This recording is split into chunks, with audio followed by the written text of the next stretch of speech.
modernized society based on national trends. So here's a little bit more context. The housing needs study very clearly laid out what housing issues the state faces.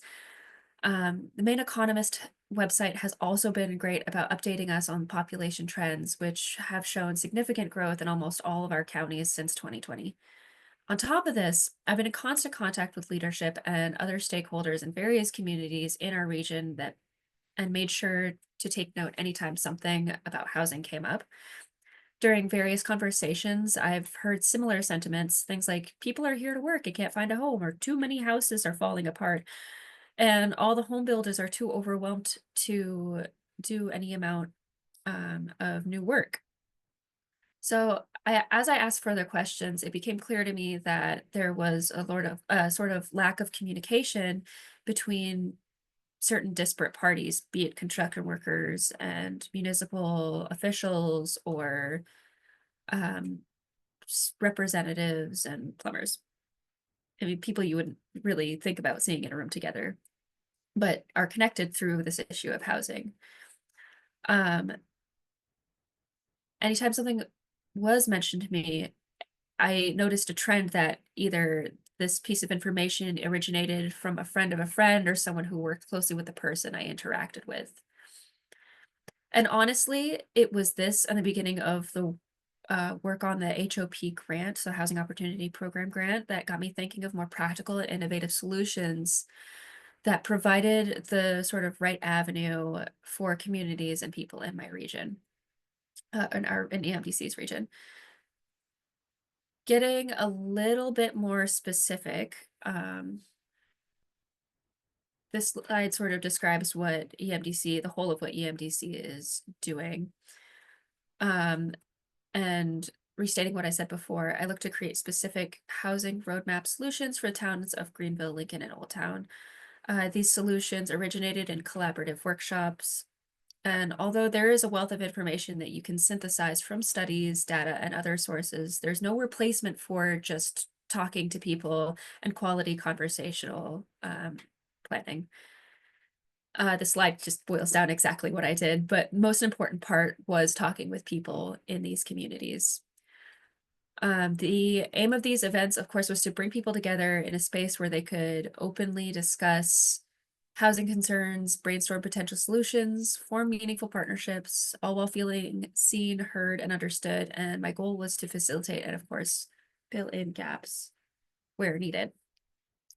Too often, there's no opportunity for people uh, to come together, as I've said, on an interpersonal level. And personally, I think more things get done over coffee and pizza than they do in an office over KPIs. So we developed a workshop series and the strategy to get people to come together to create housing solutions through guided yet casual networking. The first hurdle was finding the right people. We wanted everyone who touched anything to do with housing to show up. Of course, municipalities were key in orchestrating a workshop like this, but we also needed architects, construction, electricians, plumbers, developing agencies, landlords, investors, representatives, and even people who just wanted to buy a home. To accomplish this, I met with our target municipalities to find a place for such a place and time for such an event, created flyers to post online and in public spaces, and asked around about who might be interested. The way that I operate is very person-centric. My background, as I said before, includes grassroots organizing, so I try to talk to as many people in person as I can before emailing them. That said, that's not always an option. So if I wasn't able to communicate with them face to face, I tried to reach out to make sure that this might interest them or their business through email or call. If anything, I really just wanted something to be learned from these workshops. So I kind of did that to also gauge what they might be looking for in something like this. Once I was able to reach out to the right folks, I started sending out emails, fine-tuning my PowerPoint as one does, and it became a matter of sending out periodic reminders that this kind of event was happening and that I was available for questions or as a point of connection. Once these workshops ended, I was able to see a pattern, which I'm sure you all have also seen. But I think it's interesting that as much as we are unique, and each town is unique, our problems certainly are not dissimilar. Therefore, from these workshops, it became clear that this type of collaboration was not only needed to begin other efforts in housing, but also to point out the obvious fact that there's a lot we can do together. Um, and furthermore, I just want to emphasize that I wanted to emphasize why networking and communication are so critical to solving housing crises in our towns. For one thing, it fosters trust and unity. I think that open communication, and I would tell my students this too, breaks down barriers. By keeping those channels of transparent and accessible communication open, we can create a shared sense of purpose that encourages everyone to contribute.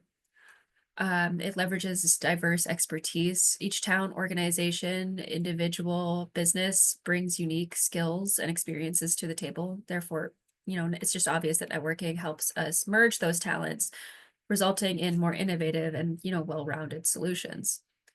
Then there's the rapid response sharing. I know Facebook is popular, but person to person did it first, talking to groups of people in a world that changes quickly, though. Staying updated on policies and funding and emerging trends is super essential.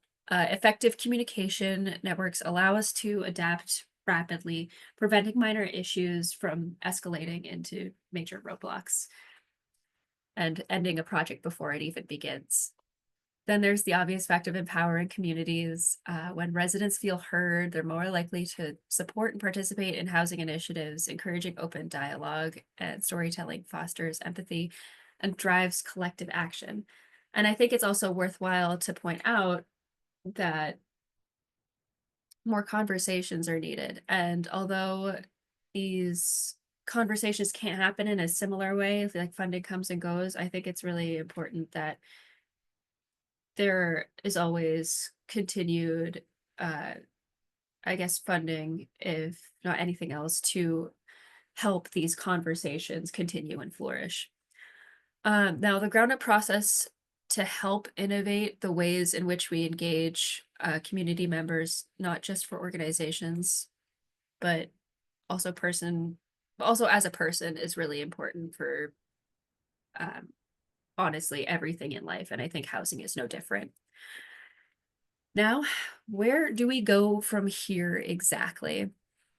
I believe that establishing more casual networking meetings around housing between all the stakeholders who want to be involved can produce a more robust set of results, and more housing in general that not only accomplish our goals but have the potential to spur greater community connectivity. Uh, Building a house used to be something that, and this was centuries ago, but it continued into the 1900s. The whole community would engage in, would have a hand in. And I feel that could foster this and should foster this kind of involvement again. Through this, I sort of encourage each of you to remain engaged in your communities and continuously connect and share ideas with your friends and neighbors and colleagues. And, as I said before, although funding opportunities may come and go, collaboration isn't a one-time event, and it's ongoing commitment to listening, learning, and acting together. I realize that my slides are done a bit quickly. As I ran through this in my head last night, I certainly went slower, but I tend to talk fast when I'm in front of people. So I really appreciate your time, and your passion on coming together for this issue and for coming to my little spiel. And thanks for letting me come here to talk about what my organization is doing in my own experience. And let's keep the conversation going and work toward creating stronger, more equitable housing solutions for everyone. Awesome, Hope. Thank you so much. for your presentation. I obviously, as usual, have tons of questions, Of course. but I'll throw it out um, to our viewers, our participants. Does anybody have any questions before I take over the room there? I don't have a question, but I have a comment. Oops, I'm sorry. Jen has something too, but just as a real quick one of the things that we found, if we want to just get information out to people so that they know that there's going to be something going on, or if we want just a very quick response, it work in this neck of the woods. It works really well to set something up at basketball games, like grade school basketball games, because there's tons of people coming through of all ages. And it's really interesting sometimes the kind of feedback or suggestions that you get from kids. So having them participate as well really is kind of fun. So Yeah, kids are probably the most honest responders of anybody. they're very imaginative too. So, a lot of times they can come up with an idea for a solution that is something that I would never have thought of anyway. Yeah. All right, so Jen Merritt, can you share some of the on the ground stories that you've heard, Hope? Can you share some of that with us? Of course, of course. So, at a couple of these meetings, uh, what was really, really interesting to hear, which is something that I wasn't really thinking of before, was when multiple people would come to me and say, "We have the jobs, there's just not anywhere to live or anywhere that this job can pay people to live, or that they can't make enough money to live in our community," which it came up in the meeting, but it also came up in my person to person conversations. And, even before grant funding was available, I was thinking of putting together these sort of networking, and we call it networking because that's the lingo, but it's really just a sort of meeting of the minds, people who are involved in certain situations, to come together and talk about what they want to do without the pressure of our day-to-day workplace interactions. And I think that's a really important part to all this, because we're still just all people, and uh, we come to these we come to our work, we come to every situation with multitudes. Like, we're not just a worker, we are always ourselves. So I think that with that, when we are allowed to show up as our whole self, we're better equipped to think of solutions, well, more holistic and, equal solutions. And so hearing this, and seeing people able to chime in during the meetings, oh yeah, I've heard that same thing. What if we do this? And then hearing someone say, from like, as a representative who controls legislation, say, oh, that's a good idea. I'll write something up. That's really productive. And that's exactly what I wanted. And I think even some of the housing solutions we're seeing coming out of legislation, seeing our representatives talk about this, I feel like their attendance to these meetings was beneficial, in that it brought about at least a conversation which might have led to a piece of legislation or a section of a piece of legislation. Excellent note. I did see that it looks like Lee had unmuted. I don't know if Lee had a question or comment, but if we can expand on the conversation piece a little bit with the stories that you've heard.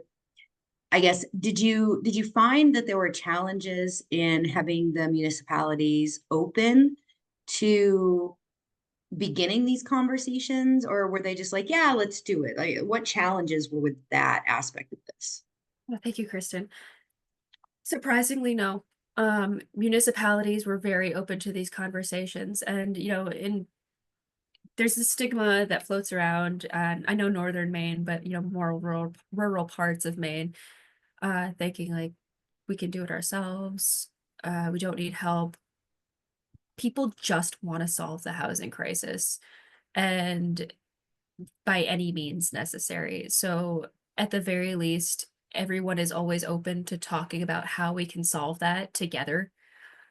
Because what has been going on hasn't been working. And it's, I think, been enough time where people are like, yeah, let's try anything. Excellent.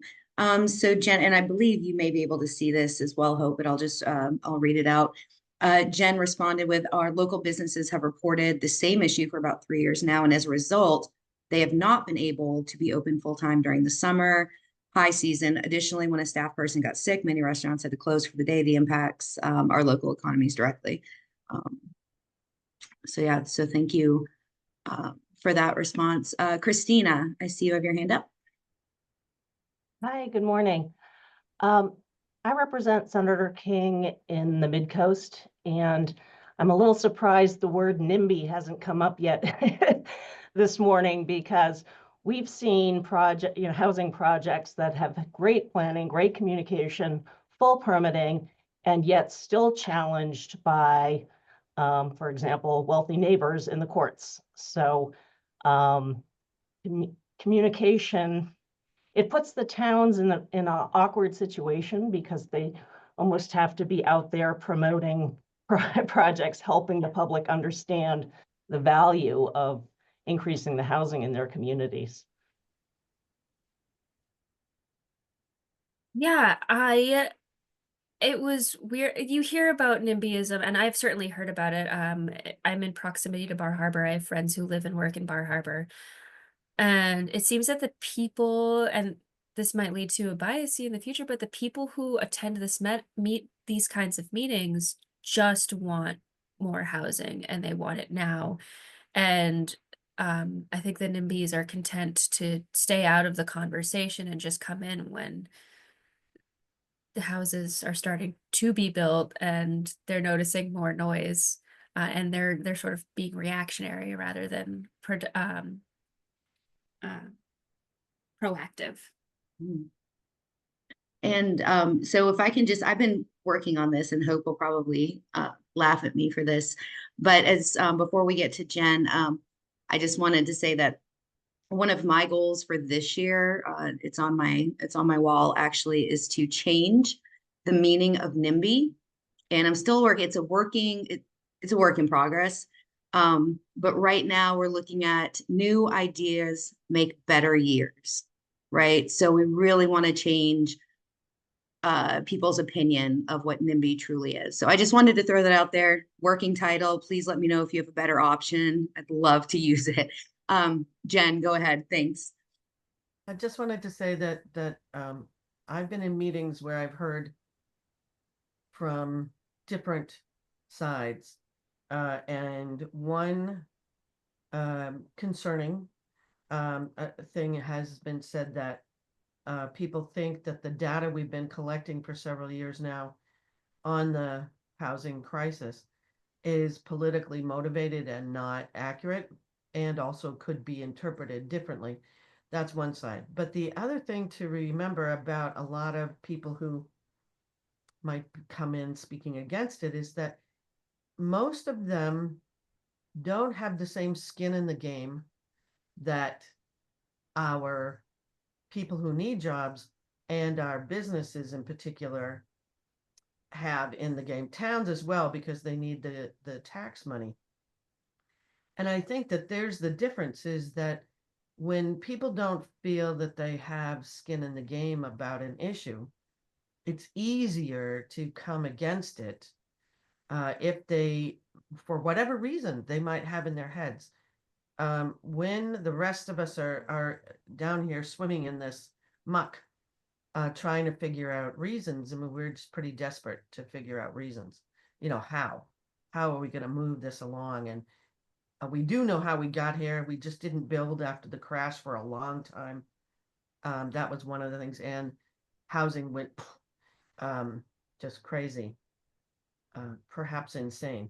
So I think not sure how it's all going to come together, but it's going to it's slowly eroding us anyway. In some places, maybe worse than others. But with the tariffs now, I think it might be a boom. Anyway. Oh, Jen, thank you so much for that.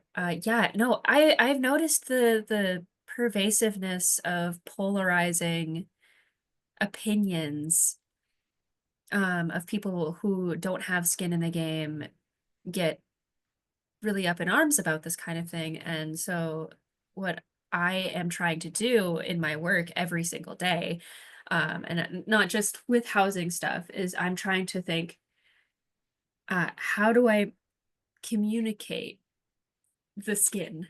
How do I make them know that they indeed do have skin in the game and this is everyone's game and that we're always playing? And that's something that I carry with me, and anytime conversations come up, I always like to dig deeper and go further into that kind of thing. So do you have a solution for how do you explain to them, or is it just like you meet somebody and it magically pops into your head and like, well, you do because A, B, C, and D. And then after that, I think Jen Peters has a question too after. Of course, I mean, there's no magical like, oh wait, moment. It's a sort of an accumulation of thoughts and different conversations that I've had before, that if they come up again, I'm able to have that aha moment. So it's not necessarily magic, but it might feel like magic in the moment. And just I always like to have an opportunity to dig deeper, and even when I'm not working, I like to do that sort of thing. But I understand that that can't always happen, and I think that with the uh, opportunity that social media gives us too, we have the opportunity to put out thoughts and feelings into the world, and if we're strategic about it, maybe we can change some hearts and minds. Okay.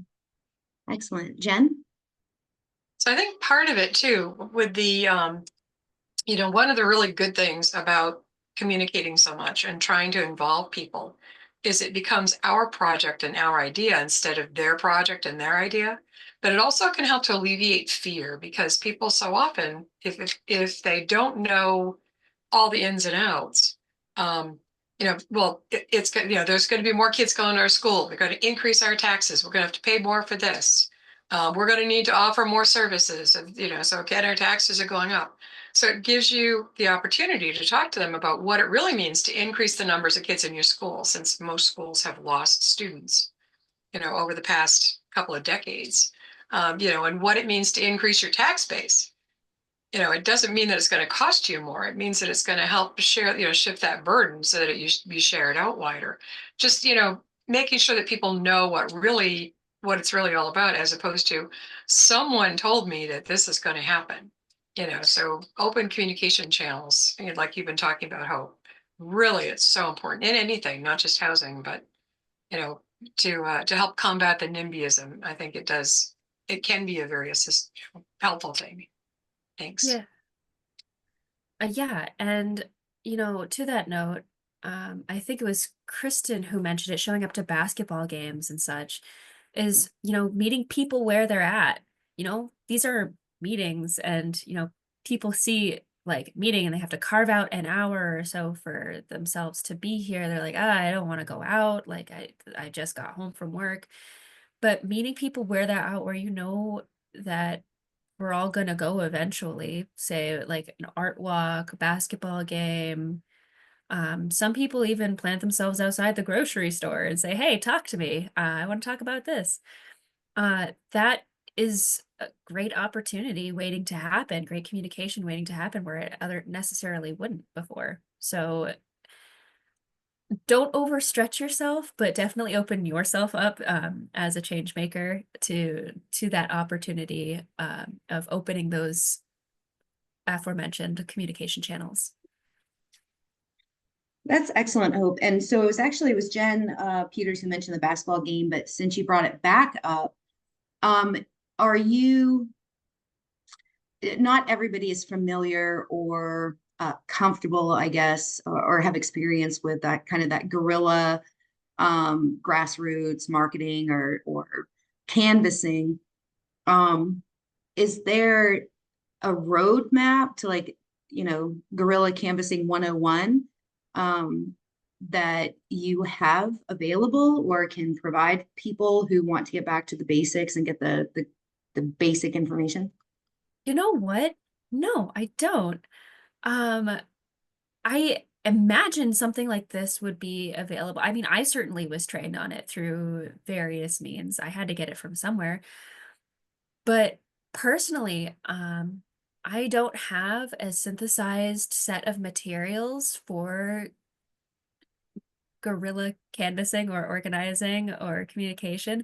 And thank you for mentioning that because that opens up a really good opportunity for me to, or our organization, EMDC, to create something like that for folks who want to, uh, in essence, preach the gospel of more housing and really important issues that face our communities today. So could I ask, I'll make a suggestion, not necessarily that you need to do it, but if someone hits you with the words guerrilla communication, it's like, oh my God, no, I can't do that. How about if we retitle it to something like chatting with your neighbors? Perfect. It's the same thing, but it's not, it doesn't have that, That radical. the radical feel. Yeah, and that's essentially what all of what I think is important is just having those normal day-to-day conversations from person to person rather than uh I am part of this organization talking to you as part of the organization. Like you have hopes and dreams and wishes, and you are backed up by the knowledge and experience of your organization. So it's, I wouldn't say it's a duty, but to have these conversations with people about things that concern everyone is always important, always has been important. And I just want to emphasize that too.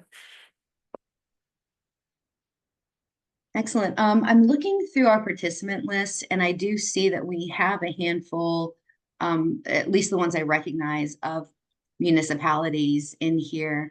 And so I'm curious to hear from the municipalities if this looks like something that could work in your community.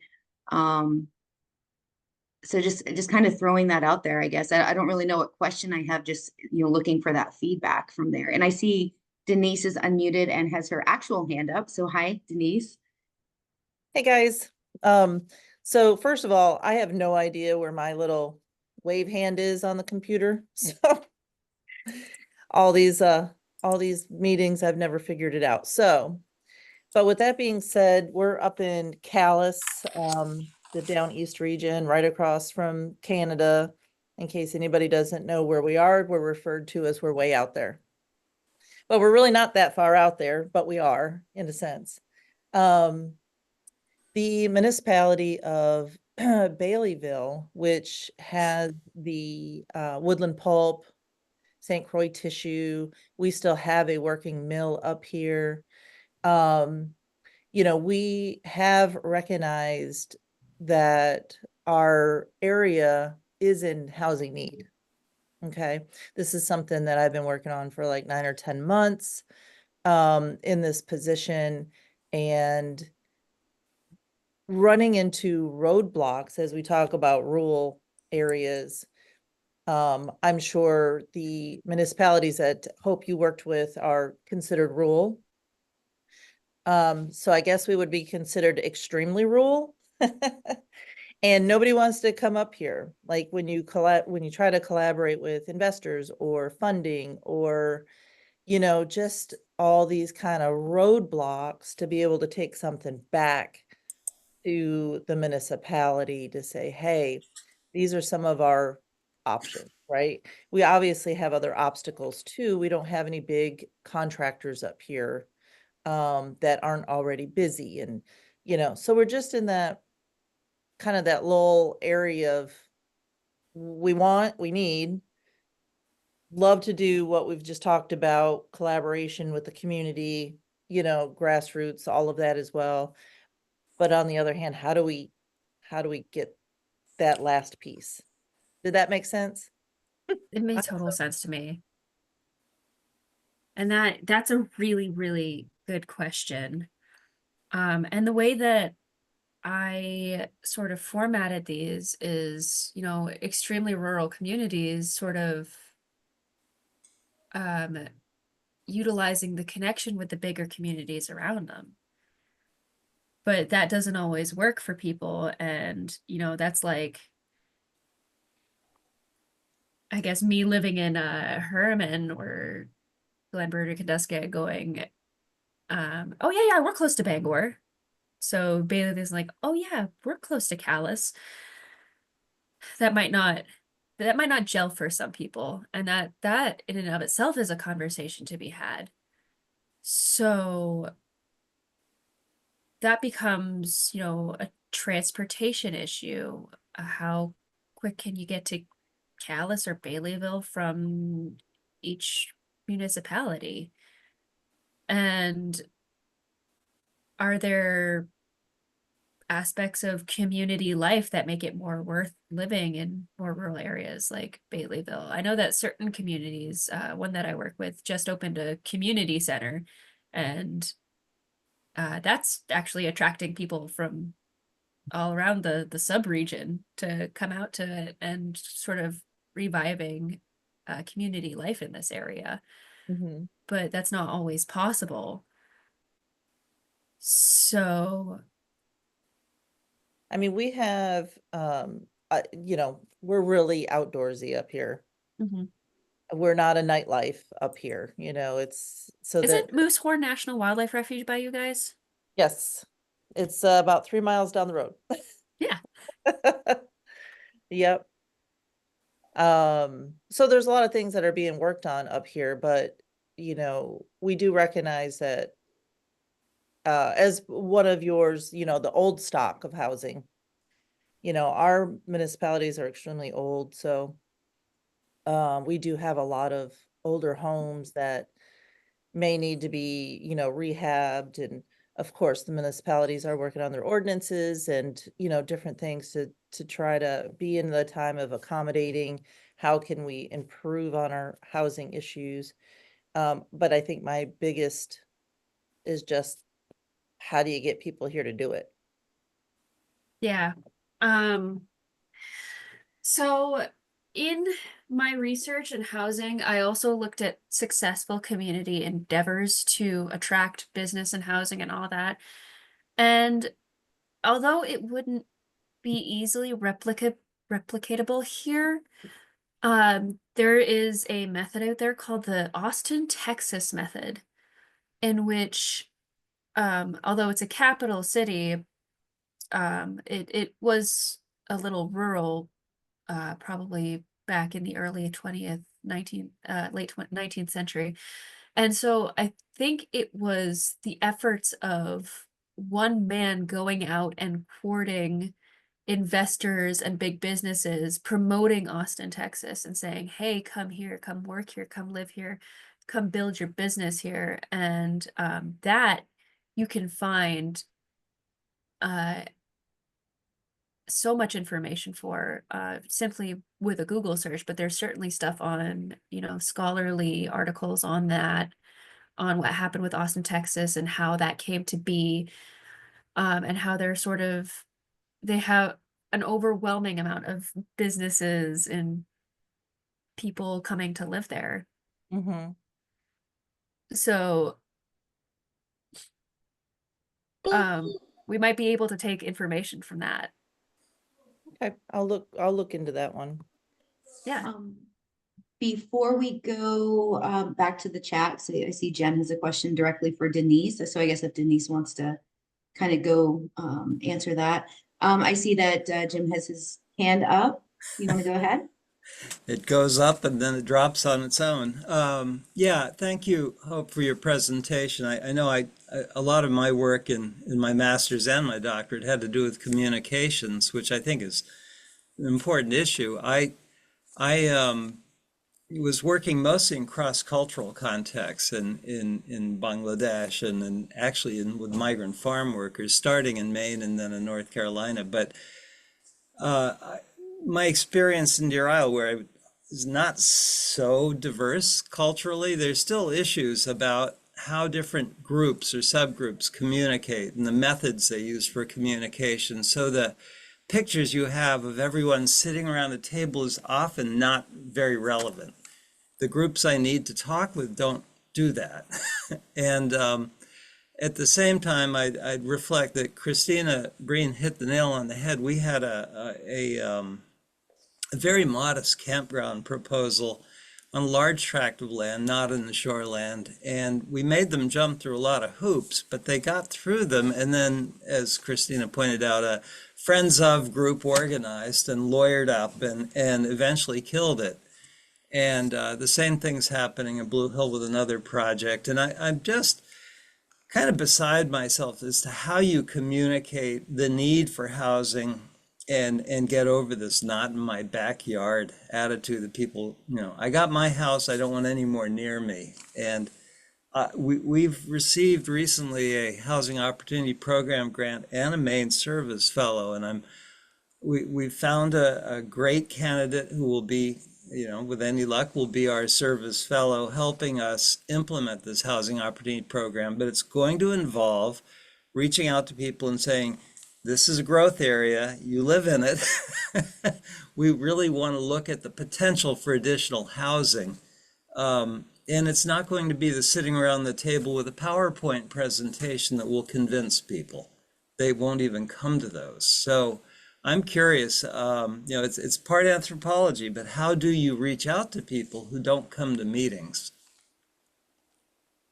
Thank you, James. Actually, that's so funny that you say that your studies were mostly on migrant farmers in Bangladesh.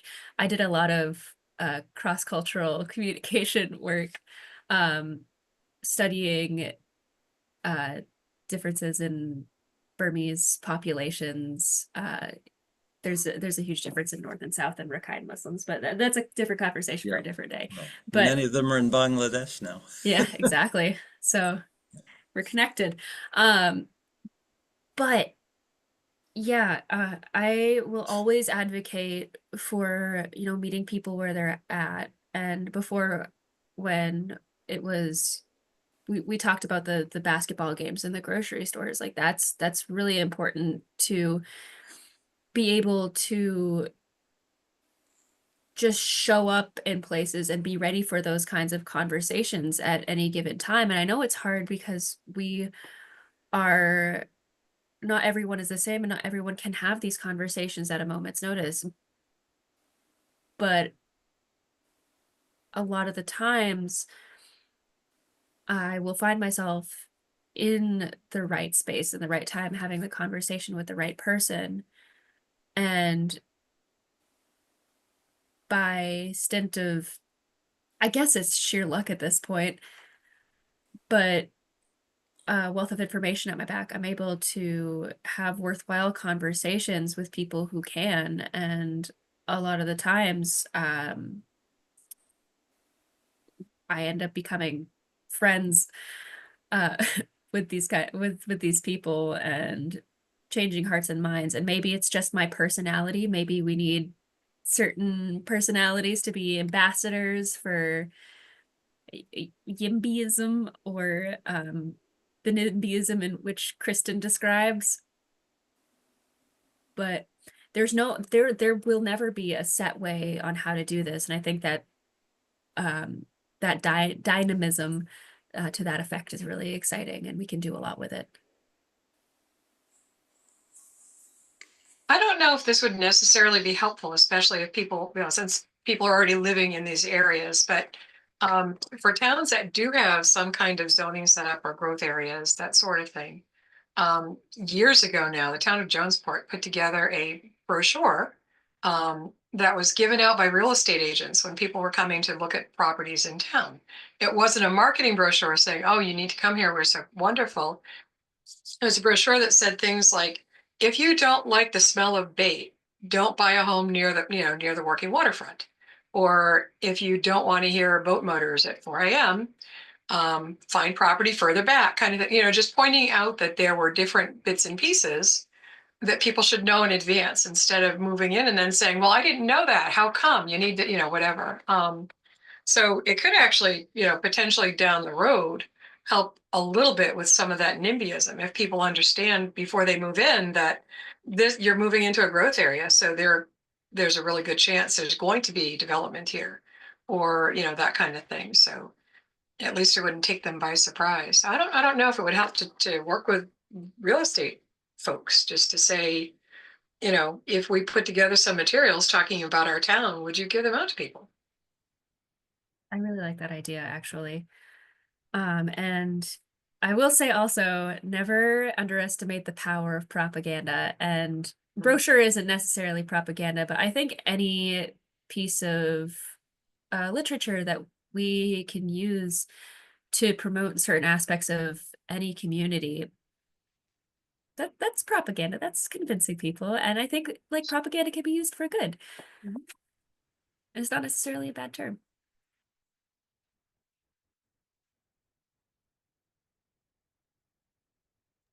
All right, just a few comments from the chat. Jen, yes, that's important. Realtors do not feel that they need to offer this type of info right now. Same info can be shared about farming, so good feedback there.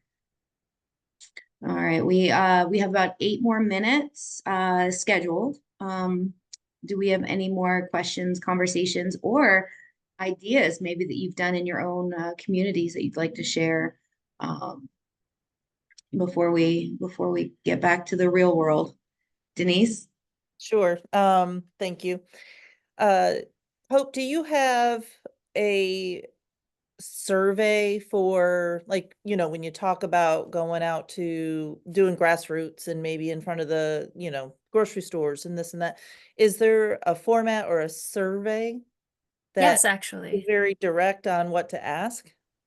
Yeah, I do in fact have a survey. I worked on it. I sent Kristen, in fact, a copy a few months ago because she was working on a housing survey, and I have it for each of our target towns. If you want me to share something like this with you, I would definitely be glad to do so. The response that I got back, and I promoted it, I think the promotion could have gone better with it, but it definitely touches on a lot of different factors of housing and would be good. It would be good to use for those conversations.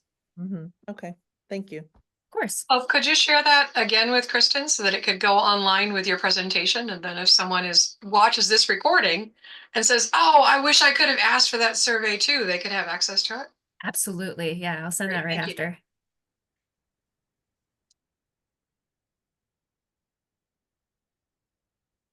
Luke, hi, go ahead. I'm in Denise's world where I can't figure out how to make the hand go up. So I'm doing the old school I'm in 3rd grade, raising my hand. When a couple of weeks ago, I attended with EJ. Actually, EJ is in this webinar, EJ Roach. And actually, it just put my hand up because it must have seen me put my hand up. That's the amazing thing about technology. We attended the Maine Real Estate Developers Association conference in Portland. And I got to tell you, I was a little disheartened about, I think we did not hear a single thing about property north of Portland. Not a word. Not a single community north of Portland. And I think part of that is maybe a failure on our own parts in Maine, that when we are talking about development in the state of Maine and we're talking about our state, especially us border communities, that we're only showing a picture of the state of Maine.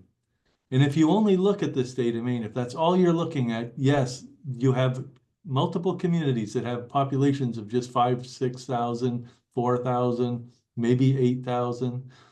But if you paired it with a map of New Brunswick and what is going on right beside us in Grand Falls, New Brunswick, which is about 15 minutes from Van Buren and about 5 miles from Limestone. There's multi-million-dollar investments going on in that community. Multi-million-dollar investments. They're building 2 large hotels, 80 beds each, or 80 rooms each.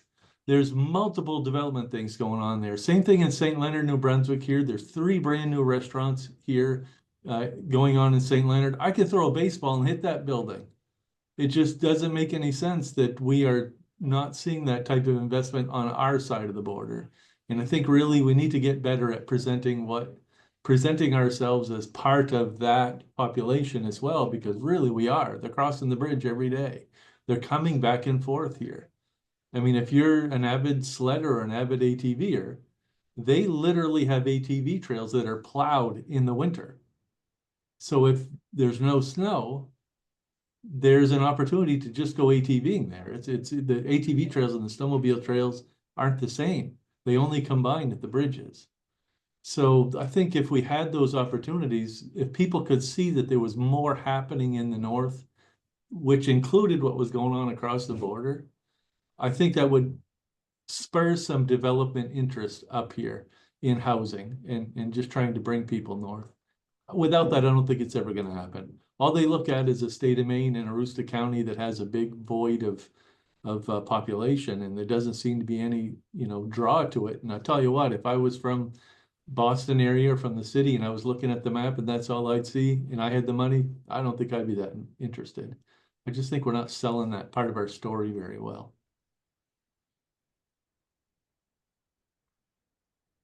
So I think that's absolutely wonderful feedback, Luke. And of course, I'm up here with you. And I think that there are some groups who are currently collaborating to put a focus on not just Maine as a whole, although obviously we do appreciate, that, and we want to market Maine as a place to live and come raise your family. But there are some collaborations to take a look at Northern Maine, Eastern and Northern Maine. So hopefully some of those will grow and, we can provide some good, strong connections for the region. But you're preaching to the choir from me there, Luke. One of the interesting comments that during one of the sessions in that conference was with some of the hotel restaurant owners. And they were talking about their down season, which is the winter. Well, the up season in the north could be the winter if we had, winters with more snow, or just a more promotion of the ATVing. So it doesn't have to be a down season for them. They could make investments in the north, and when they're trying to figure out what to do with their workers who they're having to give the winter off to, they could bring them up north. When tens of thousands of snowmobilers from around the world are showing up in Northern Maine. I think we really need to try to figure that out. I think pairing with New Brunswick, at least showing their map and what's going on there. Edmonton has 30,000 people. The next closest community in Maine that has over 30,000 people, is that Orono possibly would be the closest? I can't think. Orono or Bangor. It's Bangor. Yeah, so I just think we're missing something. We're missing a piece. We're missing a selling point for ourselves, and I think we really need to take a hard, long look at that. So Luke, Washington County, the largest community is Calais with like just over 3,100 people. And the smallest has, maybe, well, I don't know what the smallest is anymore, but I know that even the smallest ones are getting smaller. We have a local fellow who has just gotten into development in the last few years, and he's doing pretty well here. So that homegrown side of things, I think, can be helpful, because you're right. It's hard to attract someone from somewhere else if you don't have a big thing to offer them. But the other piece that, is we're looking at here is a couple of our, larger businesses that have trouble, excuse me, they have trouble building their workforce because people can't find a place to live. Their businesses are looking more at building employee housing. even, the Down East Institute, DEI, it's a lovely, fantastic research facility, first class, right down on Beals Island. They have had a scientist built a wet lab because the scientist was coming in doing all this amazing work. And he left because he couldn't find a house that he could rent any longer than a season. What is St. Stephen looking like? That I'm not sure. That would be a Denise question, I think, more than me. Well, St. Stephen, I think is about 7,000 plus people over there. They've had some economic downturn here recently as well. And so outside of that, I mean, Calais, it is 31 plus, 3,100 plus people here. But since we're the retail hub of the Down East area, I mean, we really service not only the St. Stephen's, New Brunswick area, and in a little bit beyond that, but also, we have Walmart, so everybody wants to come here too. So we're looking at about, on average, probably about 30,000 people when you take in all of our smaller communities around, all the way down to Machias, over to Princeton. And people who come here to shop. So even though we're small, in essence, we're very large because we do service a lot of people in this location. And that's hard to get the point across, like you were saying, Luke, how, we're missing something to be able to bring people here. It's not just about the housing piece, it's about, the businesses and how do they capitalize, but I just feel that, people just think we're just too far away to capitalize on anything. Bar Harbor, what are they doing with their cruise ships now? And Eastport, which is 30 minutes from Calais, if that, is going to start taking more cruise ships. But there's nothing for them to do. So how do you get the people up here to capitalize on that particular, the trail system, the fishing, anything that we have to offer up here? It's a lot. So, and that was long-winded, I'm sorry. So St. Stephen's got about 7,000 people that do cross the borders, shop over here frequently all the time. It's interesting, within 15 minutes of Van Buren, there are 3 major glamping locations. And they're fully booked. They're fully booked. I tried to book back in December for April, and they told me I couldn't get into one of the places, which is just 15 minutes from here, until Thanksgiving, US Thanksgiving.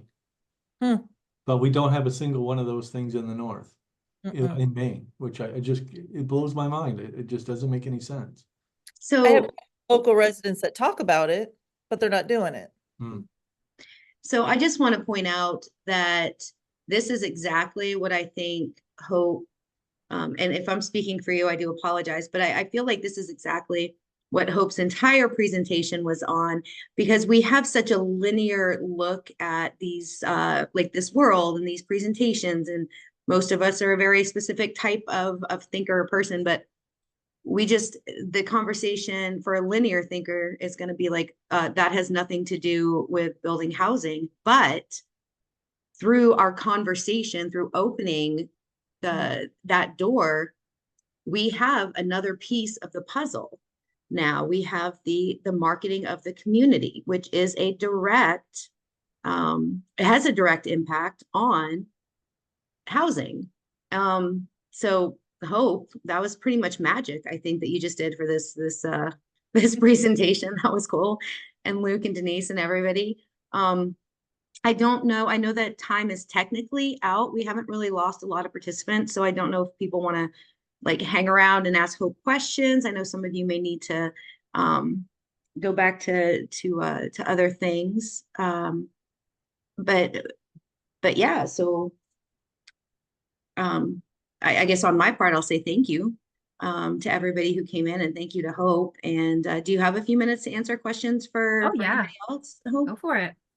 And I just want to say too, like, I'm all about those magic moments. And Kristen, you did hit the nail right on the head. Like, we need to have these continuing conversations as always. But what's really, really, really important is how can we act on them and how can we further our networks to create actual solutions. And talking will get us only so far. So always make sure that you are able to walk away with something you can do rather than something you can just say. Mm. Even if it's just volunteer for Habitat for Humanity. That's awesome, Hope. Thank you so much. All right, so I don't see any other hands or questions, so I think I'll probably go ahead and end this. But I'm sure once again we're recording this. We'll post it online. It usually gets up pretty quickly. We'll send if anybody wants a link, they can go to our MC main CDA right .org. Sorry about that.